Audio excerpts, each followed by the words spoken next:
Early morning practices are very unique because you're in a team meeting at 6:30.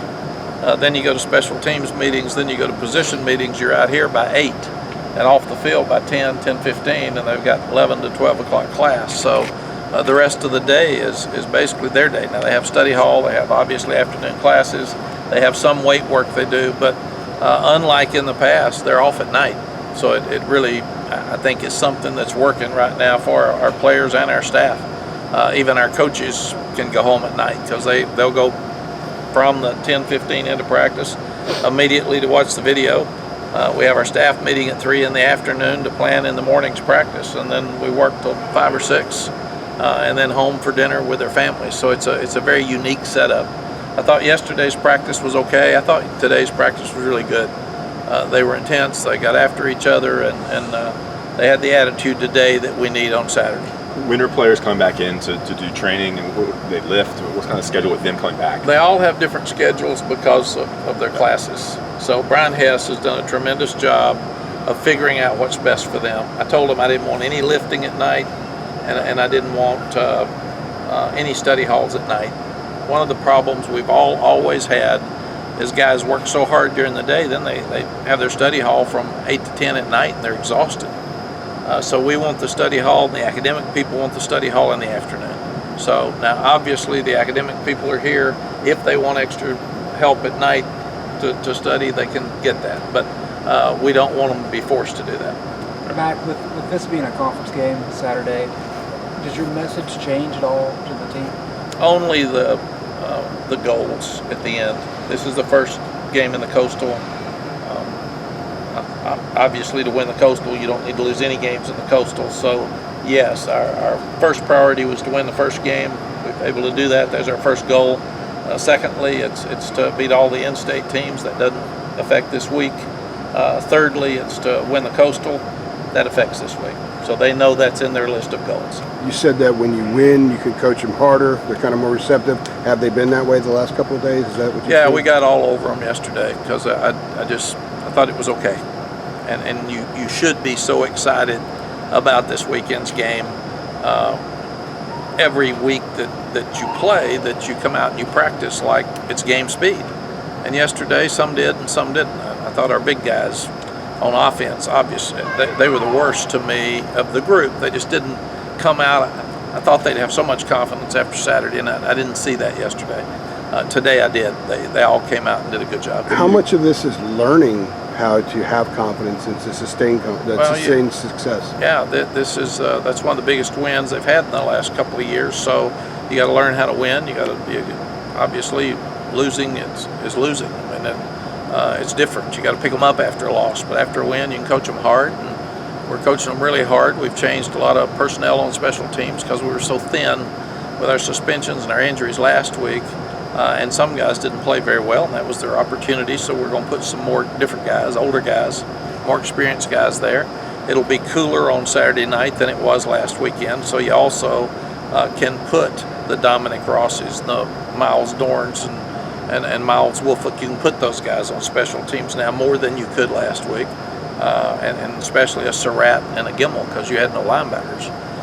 So we feel like that. Special teams will be a whole lot better this week, and they need to be because Miami's so fast. Are those the major changes, kind of putting some juniors and seniors and special teams that weren't there Yes. on Saturday? Yes.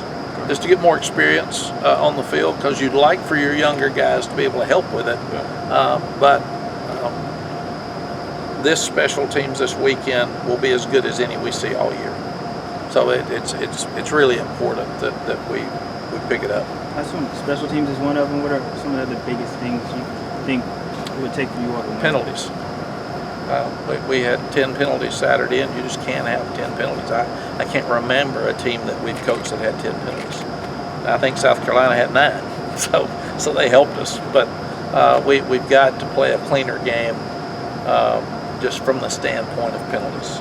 And we turned a couple in that you always look at that we thought maybe we're on the edge, but still, if they're called, they're penalties. So we can't give up the number of yards and field position in the kicking game that we did and win Saturday, and we can't have 10 penalties and win. Those preseason meetings where guys kind of told their stories, what did that do for you and I really feel like in the preseason meetings where everybody told their life story, it let us all understand each other better at a faster pace. Because you can imagine you're coming in, and so many times when the new coach comes in, they say, well, it takes 2 or 3 years to get everybody to know each other. Well, we don't have 2 or 3 years anymore. It's not fair to the seniors. So we felt like that the only way for us to know each other is for guys to get up and say who they are and what happened in their life, and who are the people in their lives that change their lives and respect their lives. And I'm telling you now, there's some wonderful stories, heartbreaking stories, but these kids are incredible kids, some of them to overcome what they've overcome, and for them to stand up there and say those things to us, it just made us as coaches want to get up there and say things that we wouldn't have told them about us either. So I really felt like that it's made a huge difference for us in communication and trust and respect, because now after seeing what you've gone through, I said, oh my gosh, I'm going to coach him differently. I need to pick him up. I need to help him because he's been beaten down. Mack, you're coaching against a former assistant coach of yours. Do you currently have a relationship with Manny, and what do you think about what he's done in Miami? Yes, I helped Manny with Coach Rick when he called for the job. I did a couple of their ball games. So I sat down with Manny and I talked to him, and of course I see him all the time and love his wife and he got 3 great children, 3 young boys. He is perfect for Miami. I mean, he grew up there. He loves Miami. His dad was the mayor. He was there when Miami was the Miami that we all know, and he'll want to get them back to that. So he knows all the high school coaches there because he coached at Florida State and even recruited Miami when he was at NC State with Chuck Amato. So I don't think there can be a better choice to replace Mark Richt than Manny Diaz. I think he'll be a huge hit there in time. Matt, sorry, things did not end though the way you would have wanted them to at Texas with Manny. Did that damage your relationship with him for a time? Or? It didn't, because it wasn't about him. We weren't as good, and I had 3 older coaches in there, and things weren't working. So I could have fired all of them.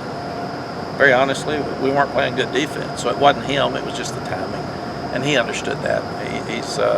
Manny's a professional, and he's really good. And we've moved way beyond that.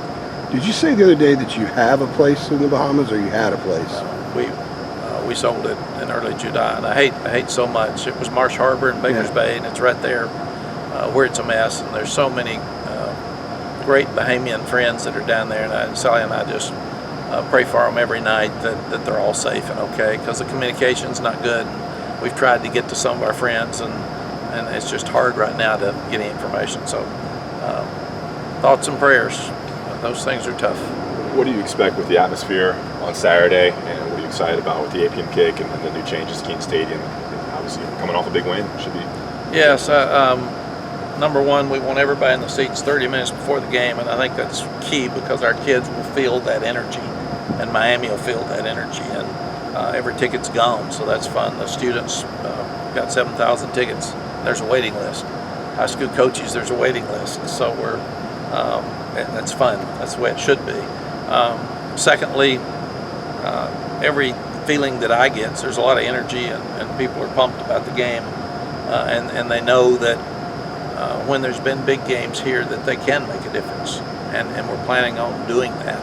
And Bubba and Clint Walton and Rick Steinbacher and their groups have worked really, really hard to make the experience better. I want to get it so it's a sellout and people come to see us and enjoy the experience regardless of who we're playing.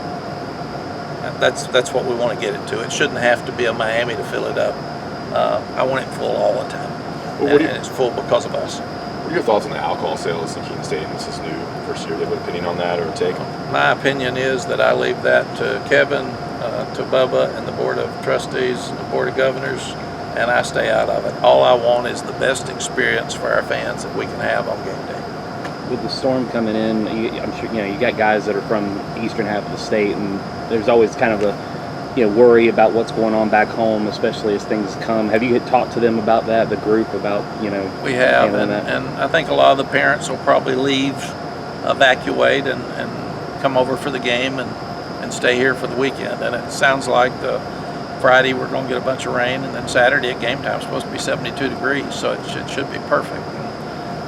The turf will not be wet. Might you shed a tear in your first game back at Keenan? No, I cry after we win. I don't. I really don't think so. It was pretty surreal when Sally and I came back last August and walked across the field. There were a lot of thoughts and memories, and I didn't remember the early games. I remembered the late ones, so that was a lot better. But I just, this is not about me. It's about these kids winning, and it's about this gives them a chance to take another huge step against a really talented team. I think Miami will be as talented as anybody we play other than Clemson.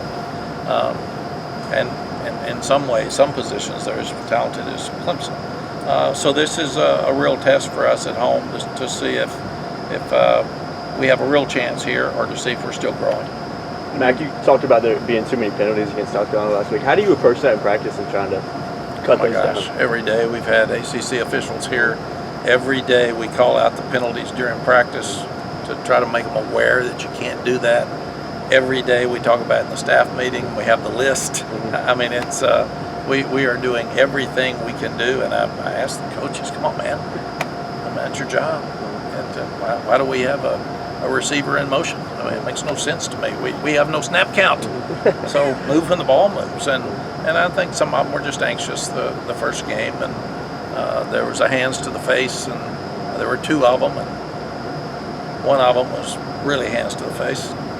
The other one we've got them looking at. So After 2 days of practice, do you have a better idea of how you're going to use Cameron Kelly on Saturday? I know you said safety, and then Bateman said all three positions. In the secondary. He's trying to work him in all three. He'll obviously have an impact on special teams, but he and Don Chapman are both playing safety and corner, and they're moving them around. We just don't have enough guys back there right now to lock anybody in for just one position. And when Trey got hurt and Patrice was already out, well, that put us in a real bind. And I'll give Greg Ross a lot of credit. He went to the opposite. We had Trey Morrison covering Edwards all over the field. Greg had to go do that. And Greg was a guy that got picked on some last year, and he played really well on Saturday. So credit to he and Surratt and Gimmel and those guys who'd never been out there in those positions, and the credit that they didn't panic. I thought that was good. They showed confidence. When somebody got hurt, they just moved on, and that's what you got to do. And Dominic Ross coming back in, how's that kind of changed what you're doing at linebacker, and how you're going to use him with Chaz and Gimmel? We're really working at it because Dominic's such a great pass rusher too. He's one of our best. So we're looking at different packages. Jay does a really good job of getting the best guys on the field at the right time to get the pressure that we need. So they're working really hard with those guys, and hopefully Surratt and Gimmel, without any experience, will just get better and better. What do you see out of Miami's linebacker corps? Probably the best in the country. It and Clemson's, again, are the best in the country. It's so unique. Manny and Coach Rick recruited those two guys, and I called their games, so I watched them. And I said they're maybe the best combination of linebackers in the country, and they are. And they're spirit. They make plays all over the field. They're tough. They're smart. And very uniquely, both of them could have left and gone to the draft last year, and both of them decided to stay. So they are the kingpins of that team, I think, but specifically that defense. When you walked across the field with Sally last August, did you ever imagine that this would be possible again? No. Number one, I didn't want it to be possible because I wanted Larry to be here and Christie. And number two, he had a long-term contract, so I didn't think about it. Number three, Sally told me I couldn't coach anywhere but here. So I'd pretty much figured I was through. And then when I got the call, it just, it seemed like it was something that was meant to be. So I thought I'd come in here and help. And Larry and I have been great. I call him and talk to him about the players and who's doing well, who's struggling. And he and Christie wanted somebody to treat their kids right. So I think that this has probably been the smoothest transition for friends and coaching there's ever been. Did you guys talk after Saturday at all? No, they're getting ready for LSU, and we're getting ready for Miami. So I was thinking about him this morning that I should follow up and tell him a lot of his guys played great Saturday. So you have talked to him since you've been back in the preseason and up to now? Yeah, I talk to him probably once a month. Or we mostly coaches text back and forth this time of the year. So What else? Anything else? All right.